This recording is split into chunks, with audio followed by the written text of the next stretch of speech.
Hello everyone, I'm Becky Goldsmith with Piece of Cake, and I want to show you how to avoid sewing those pesky points into your outer curves. Now I've already begun this petal. I finger pressed it, and if you don't know what I'm talking about, go back and look at the video on preparing your applique and finger pressing. I've finger pressed it, I pinned it to the block, I began sewing, I've come around, I've begun sewing my curve, and this is how you do it.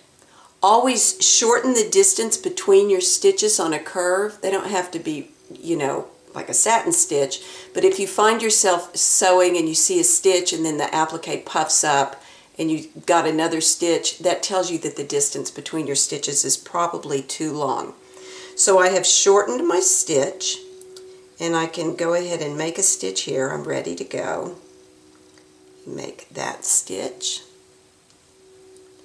And now, before I sew this next stitch, I want to reach underneath with the tip of my needle and make sure that I've got the next stitch turned under.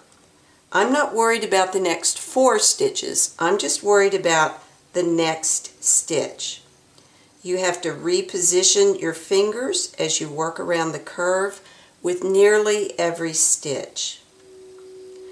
The problem happens here when we get impatient and want to turn under more than one stitch at a time. This is what that would look like. So if you were to come in and turn under this chunk right here, what you're going to get is a point and a flat part. Well, you don't have to take that line down. You can fix this. Anytime you get a point on the edge of your applique, that tells you that the fabric has folded over itself into a pleat on the underside of the applique. To fix that, you reach into that pleat with the point of your toothpick and then smooth it open to the right, not too far. Get in front of it, smooth the pleat out on the left side of the point.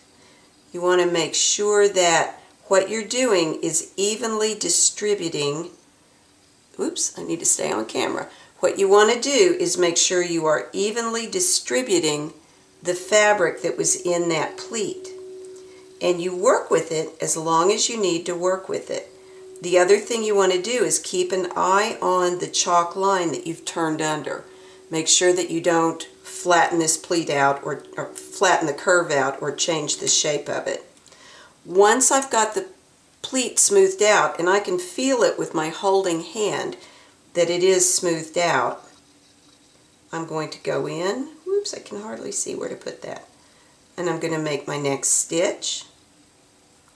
And because I have smoothed out enough length here to take more than one stitch, I can do that. I can take more than one stitch. And I could almost take one more stitch, but I think I'd like to go ahead and start encouraging that next one to turn under. And it's like that. So you have a choice.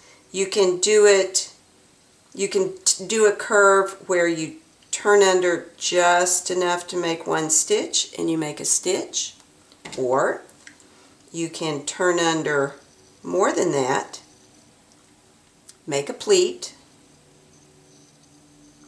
fix the pleat,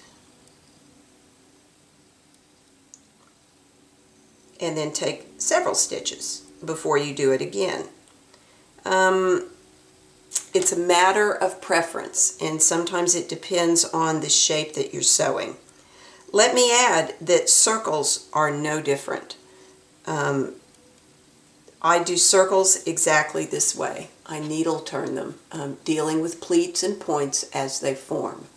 So I hope you've enjoyed this little tutorial, and may you have many happy stitches. Thanks for watching.